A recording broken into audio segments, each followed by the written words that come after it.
G'day and welcome to the Breaking Through podcast. We're back again. Tyson, you've been to Lord. Yeah, I went to Lord. It was incredible, bro. It felt like a Monday night going in. I was pretty tired. They're start tough. of the They're week. tough. But man, first song in, I was just completely hooked. Incredible production, incredible performance. Like, she's just the best, man. And something else very important happened to you for the first time yesterday. I got recognized. Tyson got recognized for the first time, and it was not you're off the Breaking Through podcast or whatever. It's you're off that podcast. Yeah. Can we remember the podcast name just once or twice? That would be sick. Shouts out to that person. But you came up with a really good question. Yeah, I was sitting there and I was like, she's incredible. It's incredible that there's a New Zealand artist in the pop princess, because pop's dominating at the moment. Yeah. We are living in the golden age of pop music. There's so many heavy hitters there, and she's one of them. And I was like, does Australia have a pop princess that's in this league? The last one we had was Kylie Minogue, and she's one of the biggest ever. Yeah. So we can claim that. But when you pose this question, I can't think of anyone that's come close to having that world domination in pop. Yeah. Like, who have we got? This isn't saying that we don't have any really good pop stars, just world dominating pop stars. Peach PRC, I guess, is like doing stuff. You know, she's building. You've got G Flip. They're in that space. They're building, about to do their bigger shows in Australia as well. And we've got what Australia has got is so many pop stars coming through.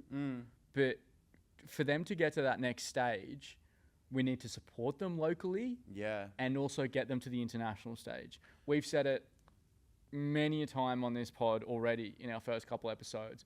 We've got so many good up-and-comers, but Kylie Minogue was that star how many years ago? Decades ago. Still a star, obviously, but at the peak of her powers, we haven't had since then. We haven't had any since then. Yeah, it kind of bums me out, because I feel like Australia would get around a pop girl that'd be killing it. We'll settle for Lord. We'll settle for a Kiwi. Yeah, we'll take Lord just over the ditch. We spoke about last week saying that so much is happening, so much is coming out. We've had numerous tours come out over the last little bit. J. Cole's just announced, which is awesome. Groovin as well. We'll get into that a little bit later. Yeah. I think we all got a little bit too excited for what actually got announced. But and we've been very Laneway heavy. It's what happens when these festivals come and they go. We got ripped to shreds from our Pink Panther-esque comments. We got accused of being paid by Laneway. Laneway, if you're listening, pay me, please. Please pay us. That would I was be just awesome. being a devil's advocate. I Literally. was like, maybe that happened. Literally. But, hey, Pink addressed it. Pink's watching the pod. She wants to set a record straight. Pink addressed it on stage, saying that, you know, she's seen the issues with the stages, said that maybe she wasn't, the festival thought she might not have been main stage level yet. When I saw these comments, my first thought was, Laneway's not going to have her on again. Oh, shots fired. Shots were definitely fired. It got her fan base, you know, up in arms. So I think doing that, man, I would love to be in Laneway's head seeing those comments. But I think the whole positive thing that can come out with this Pink Panther-esque Laneway situation is that it tells her team she needs to come back to Australia and do a full-blown tour as soon as she can. Because she was easily, Chappell's was, you know, the top. No one had the audience apart from Chappell for this Laneway run. She needs to come back. The love for her is definitely here. Come back as soon as you can, Pink. You're wanted. Like, looking at that lineup before the timetable came out, you were like, Pink Pantheress is going to play before Chappell. That's the second biggest star. Yeah, in I this thought it was lineup. going to go into Pink Pantheress into that. Yeah, so I'm going to throw some more maybes in the air. Maybe Wolf Alice and Wet Leg were contracted to go on the main stage. They were early negotiations. Yeah. It's like people were just like, oh, let's just move her halfway through. you would have contracts with those other artists for stages and that type of stuff. It's not that easy to just go, oh yeah, we'll put her on main stage. Definitely. Halfway through. Like, come on, guys. There's other people to work in on that. So a little bit more thinking into going, how is this going to affect everyone else on the lineup? Yeah. But yes, in hindsight, it's a beautiful thing. She should have been main stage. Now, the timing for this is awesome. I don't think we were expecting this to come back. No. Grooven coming back. Oh, man, I love Grooven so much. I think I've been to like 4 Groovens. So important to the regional scene. But to come back and they're only playing one show in Lismore, initially, I was disappointed when I saw it. But then if you look at the bigger picture, it's a smart way to come back. Yeah. It's a smart way to tell the Australian music scene that you are back, to be in people's minds, and then to set up for the future years. Spilt Milk did it when they had that off year and then had those smaller shows. So in Lismore, it's a regional spot. The tickets are out as well. I think they're like $120-ish. Don't quote me on that.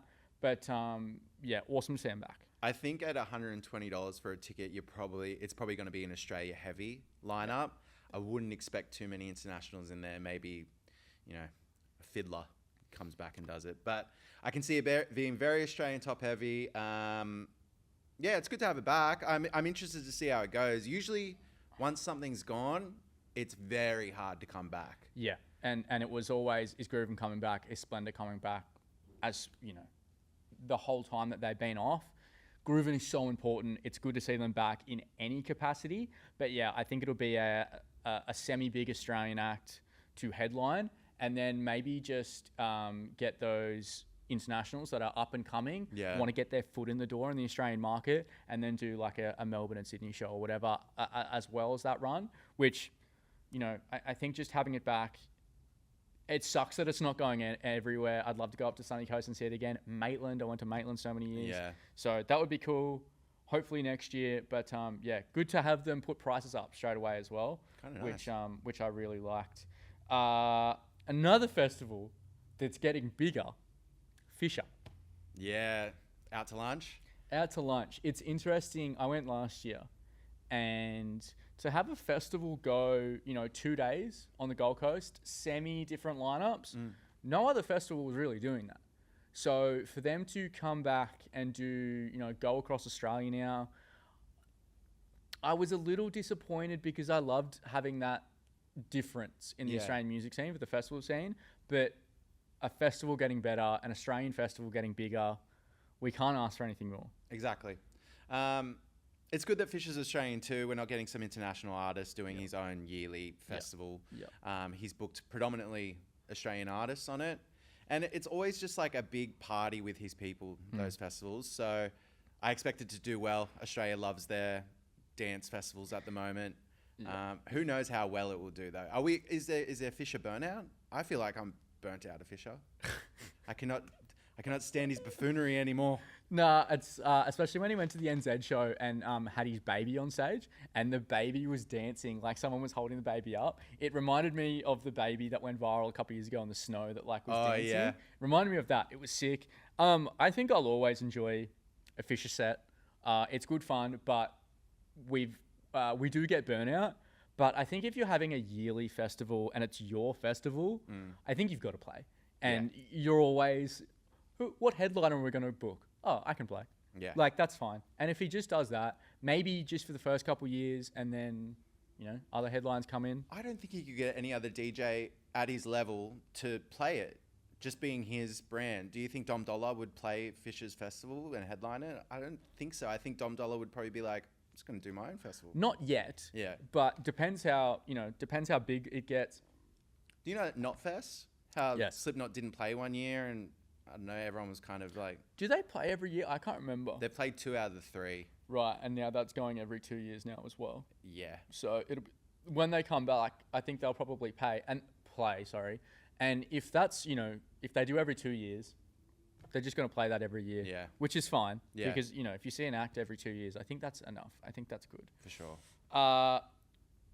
Man, we had some big sales for tours over the last little bit. Yeah. And I want to touch on the Zara Larsson timeline. I think it's been, if you think, 6 months ago or whatever it was, she was coming here to support One Republic and on the Lookout Festival. Pulls out of the One Republic Lookout Festival tour she was doing, says she's coming back.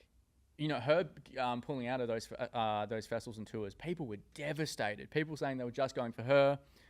To then announce an Australian tour, smaller venues, gets upgraded like twice, has to add more Australian dates, has to add New Zealand dates.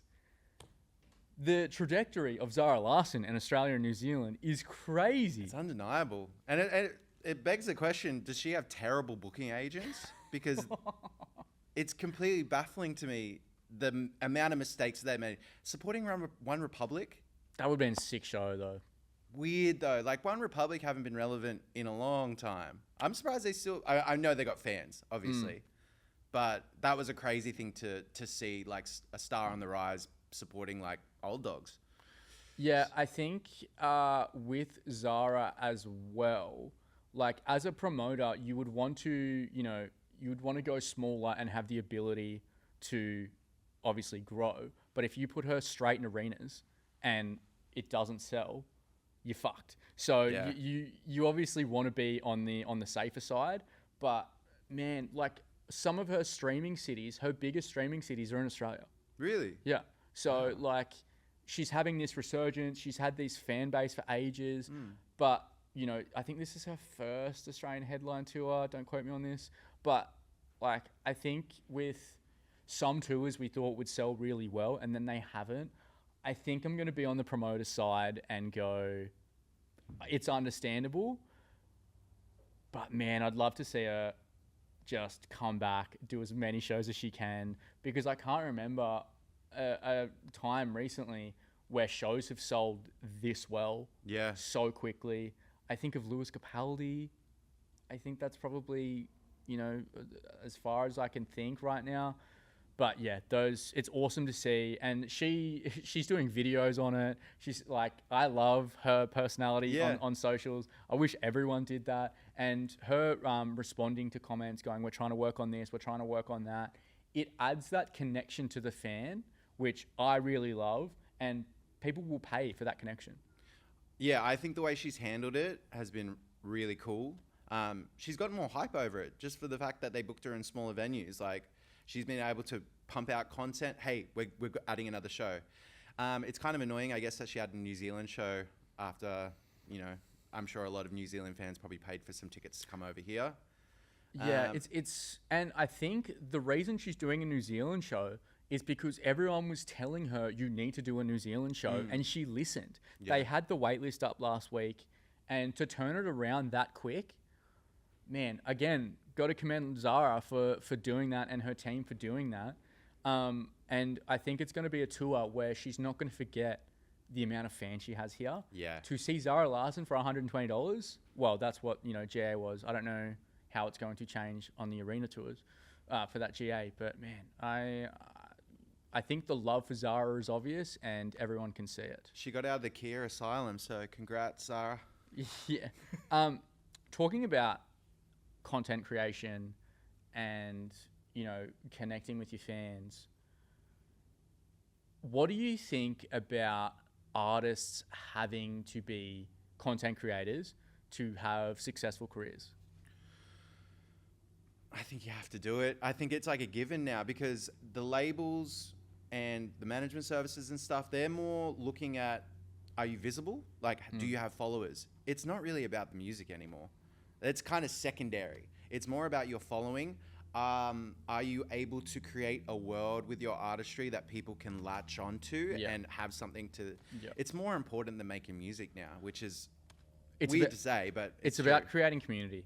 Yes. And I think I've been in a lot of talks and chats and watching chats and on TikTok, people going, you don't have to be on social media to be successful, blah, blah.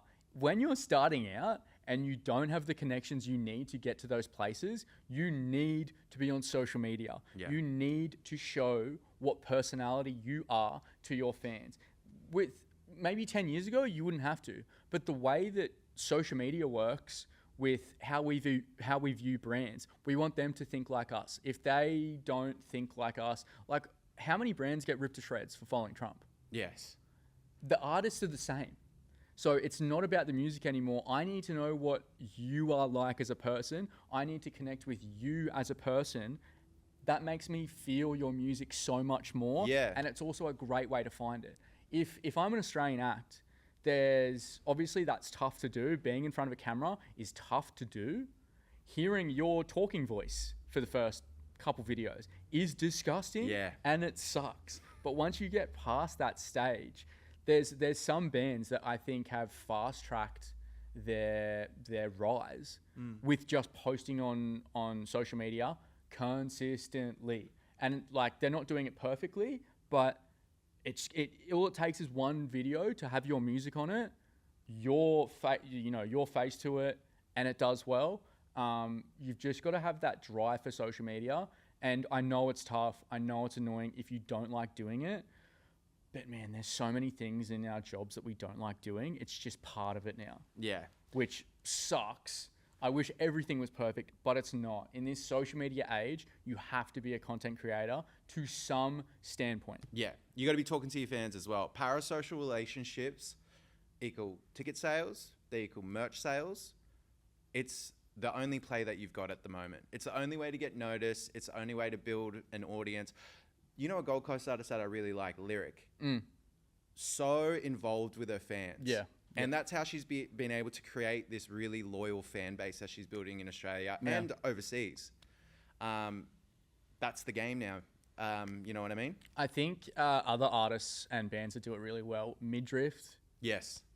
Zara pumps those clips, which has gotten her fans, gotten their band fans. And because the music is so good, her voice is so good, they hear those clips, take that to Spotify, and then that transfers to shows. Another band that does it really well is the Dregs. They will sit in a car and talk about what certain things are, like recently about playing at Spilt Milk and fans not paying attention to their shows, like if they're waiting for the acts after them. Addressing that as an artist is awesome. I love that. We need more artists doing that, saying what's good, what's bad, and everything in between. We don't hear artists' opinions on that type of stuff. Yeah. We do, because we go to conferences and you have a drink with these artists and bands and whatnot. But I think the fans need to see it. Yeah. And Definitely. I used to book for a really talented artist. He was sitting on an album for like 2 years.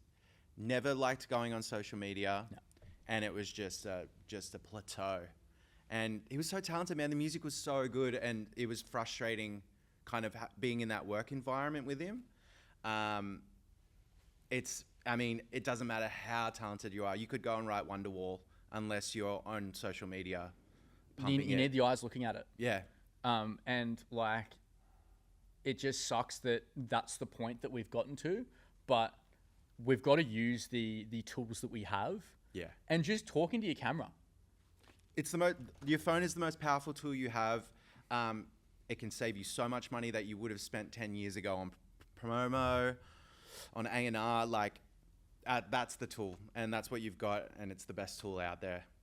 Yeah, I agree. Man, we spoke about our Laneway predictions for next year. We said our predictions, and you guys gave us so many predictions. So we thought we would go through your predictions and just add our thoughts. Some are really, really good. Some are really interesting. Yeah, let's see how you like being critiqued for your opinions. Yeah, we won't rip you guys to shreds, but some of them I'm like, come on, guys, this isn't happening. I'm just going to rattle off some names. Okay, and we'll talk about them. We'll rattle them off and then talk about them after. Okay. Lola Young. Yeah, definitely. Olivia Rodrigo. No. Florence and the Machine. No. It's aged out, unfortunately. I disagree. Mac DeMarco. Maybe. He's laneway coded to the hell. He's very laneway coded. But he's played before. I don't know. That's an interesting one. The Marias. Yes. Yeah, I think. Cat's Eye. A lot of people ask for Cat's Eye. It's not Laneway's vibe. Yeah, I don't, and not yet either. They've like got really quick an audience, but need time to breathe. Yeah. The XX. Yes. Yeah, I can see that happening. That screams laneway to me. Yep. Somber, Yes. FKA Twigs, Yeah. Ray.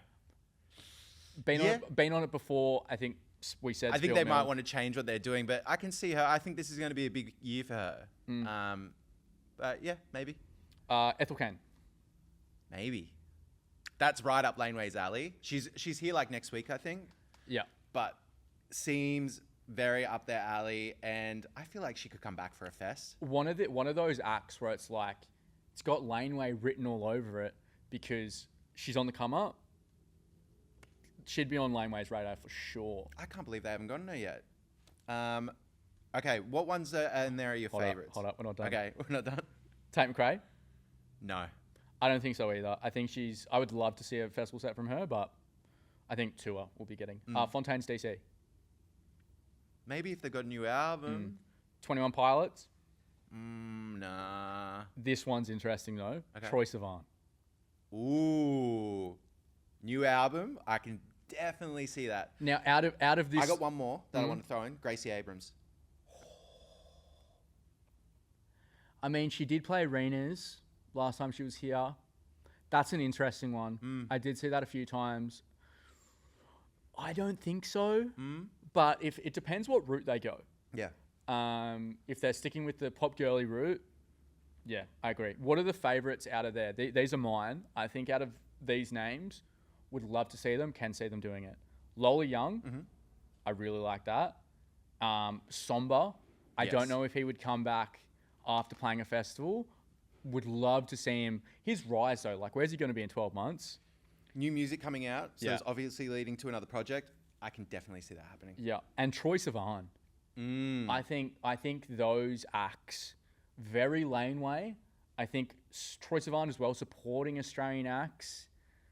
He hasn't played a festival in a little while. I think he played that Spilt Milk side project thing a couple years ago. I think that would be good. But I think another thing with Laneway, I think another thing with festivals that I would like to see moving into the next couple years, not just the one headliner. I would like to go back to a time where it's 2 or 3 headliners, so it spreads it out a little bit, and you might not be spending as much money on just one act. And I really like the years of festivals where it was 2 or 3. What was the last time Laneway did that? They did it with like Phoebe Bridgers, Fred again. I think it was the year after as well, because they had Steve Lacey, Dom Fike, and Skepta?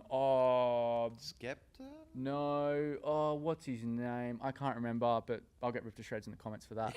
But yeah, it was those 3, I believe, and I loved that year. It was really good. Yeah. But what are your thoughts? Who do you out of those? Okay. Comments. The XX is back. Yep. I can see that being a Laneway band. I can't see them doing their own tour, but I can see them playing a fest. So maybe the XX up there. Somber, Lola Young. Lola Young just screams Laneway to me. When Wildlands and BTV got her, she was just on the come up. Now she's a certified star in my eyes. She's so talented, and I think that's definitely a place where she would fit so well. Yeah. Especially by the time that rolls around. It's like 2 years since we've had her. I think the Marias are a sure thing as well. Yeah, I think a lot of people wanted them this year. Artist, I'm ruling out for Laneway in 2027. I'm ruling out Zara Larsson. A lot of you guys said Zara Larsson. We are just pulling out of that. Olivia Dean. Yeah, that's not happening. So many people commented Olivia Dean. We are not having... She's here in October. She's not going to come back. Played Laneway, did an opera house show, and played the arias a little bit later, and then is coming back to play arenas as well. She's not going to come back after that again. That's too much. Let it breathe. Let it breathe. And Lord. After playing arenas, I can't see Lord coming back. Yeah, I can. It's too far out from the last album to like redo a tour. Yeah, I think the what I would like to see more of is those Aussie headliners, though. We haven't really had any for a while. Like, I can see Tame Impala being the headliner, but I feel like they'll just do their own tour. I don't feel like they'll do a Laneway. Yeah. What we saw, well, what you've been seeing recently, is a lot of Australian acts when they announce shows, it's all regional. Yeah.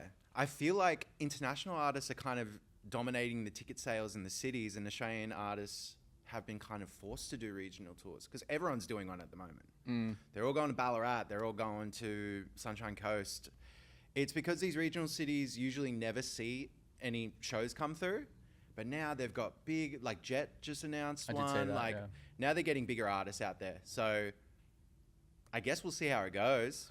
I think having lived regionally as well, not having to travel for a show and knowing that there's not that many shows that are going to come to your city, you know that Bad Boy's going to sell well, or at least sell like decently. Where if you're in a city, if you're playing Melbourne or Sydney, with how many international shows there are, it's not a definite that you're going to sell well. Yeah. And I think with our Spotify algorithms and that type of stuff pushing internationals in our face, we're listening to more music, but less Australians. Yeah. Which I don't know how we fix that problem, but I think going out and playing regionally is a good way to go about it. Yeah. It's really the only play. Are you hyped to see any Australian artists? I feel like after COVID and only having Australian artists for a couple of years tour, I'm kind of burnt out going to see Aussie acts. I've seen everyone before. Yeah, and I think it's tough because we want to support the local scene, but when you've got so many internationals coming, you're going to pick the international 9 times out of 10. Yeah. Because you don't know when they're going to be back. Yeah, exactly. So if you have the local artists in your backyard, you know they're going to tour every year. So I don't know, with J. Cole, him announcing, he hasn't been here in 9 years. Yeah. So if it comes between an act like J. Cole and then a local band or a local rapper or something like that, you're going to pick the international, which sucks. But it's just how our music scene works at the moment. When that really sucks to say, but it's our thinking, it's our mentality at the moment, and I don't know how we change that. And this kind of relates to it, but I had a really interesting conversation with the venue owner, and there's a new venue opening on the Gold Coast, and I was kind of like, are you worried about them coming in same size capacity? And she was like, no. And she goes, it won't be us that gets hurt because we'll just take the shows that the slightly smaller venues from us were taking, and then it kind of puts them at a fault. I think that happens the same way with touring artists and where everyone's money goes. If there's a lot of internationals coming, that's going to affect the Australian national artists, which means they have to kind of move into local artist territory, which is playing regional shows and, doing these 400, 500 cap venues. It hurts the people at the bottom. It always does. So I don't think any of the national touring acts will get hurt. I think it's more detrimental to local shows. They won't be selling tickets anymore. But I think if those like artists that would usually play cities go regionally, like, doesn't that open the space for like good support slots? Like if you see a band that would be playing the cities come out, like they're going to pick a regional act or just a smaller act that's on the come up to support. Yeah, I think that's when they become super important. Well, you've seen it a lot lately with Australian artists, Ocean Alley. They have to supersize their lineups now to be able to stay in big venues. You know, Ocean Alley basically they were touring a mini festival. Yeah, and it was such a good show as well. But I think it's like you have those other acts on there like Rainbow Kitten Surprise. I hadn't seen them, loved them, but it was my first time seeing them. It's a good way to get fresh eyes on those type of acts that maybe haven't been to Australia ever or in a long time to see, gauge the interest on if they would come back soon and what type of venues they would play. And I was at that Ocean Alley gig and seeing people around me taking in the bands, these international bands that they wouldn't have heard of before and going, holy fuck, these guys are awesome. I've never heard of them before. I want to listen to more of them. And that's what you want with supports. Yeah.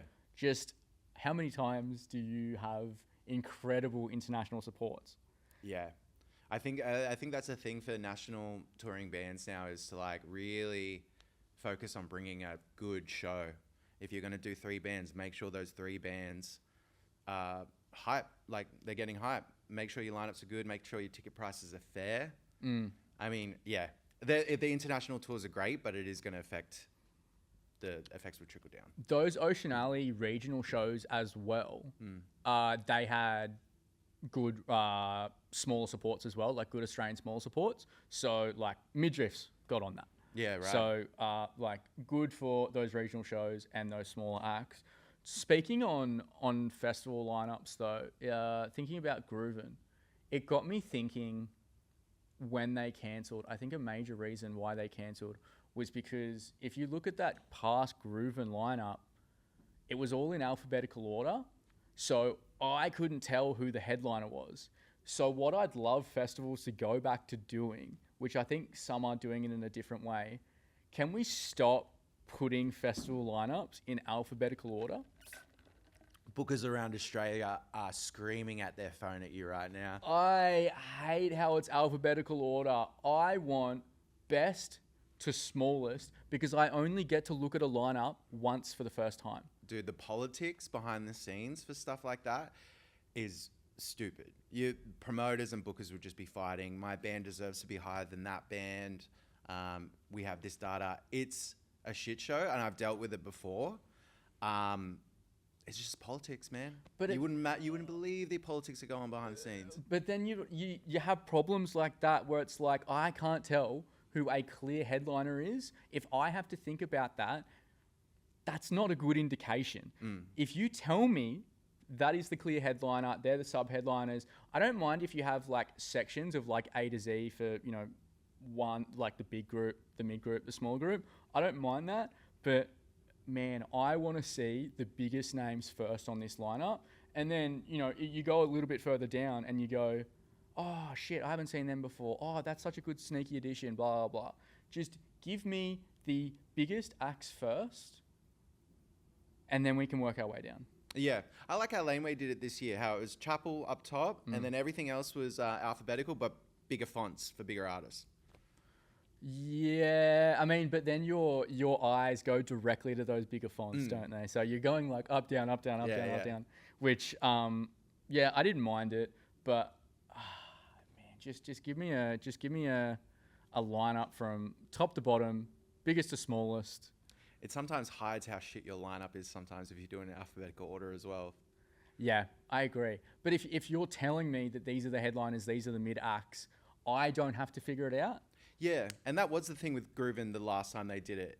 I think it was like DMAs were the headliner in there. Like, I don't remember. But it had like the beaches, like it had some good international acts, but it's like the beaches, the Kooks, that type of stuff. But yeah, that was the main question that came out of that. If you tell me what it is, then we don't have to go through it. A topic I'm seeing come up a lot, and I think it's a really good discussion, but I don't think people are going to like my answer, is cheaper tickets for festivals if you arrive earlier. What are your thoughts? I'm kind of confused at that. How do you buy you're buying festival tickets on the day?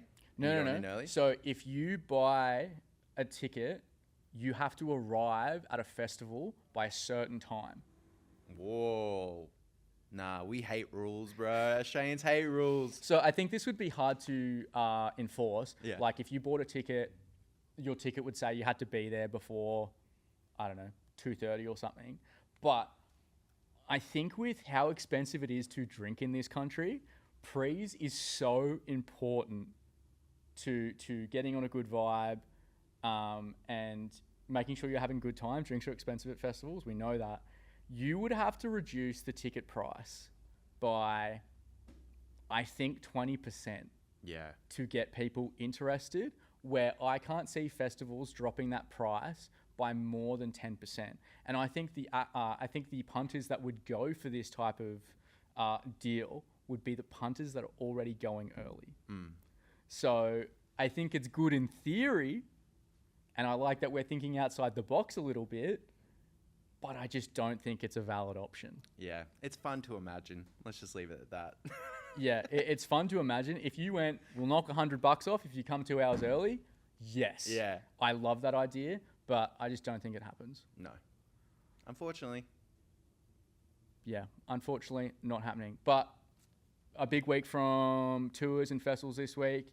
It's going to be the same next week. It's going to be the same the week after that. But send your questions in too. We want to talk about more about artist stuff and what could be helpful for them, what couldn't be helpful. Yeah. And your predictions are really good as well. It got us thinking. Yeah. Hopefully the Groovin lineup's out in the next week, and we can discuss when we get back. Yes. Yeah. I like that they put pricing out straight away as well. Yeah. I think other festivals could learn a thing or two. Maybe learn a thing or two. I hope no festival people listen right to the end of that. It's like right at the end of the episode. But yeah, see you everyone. Bye. Break it through!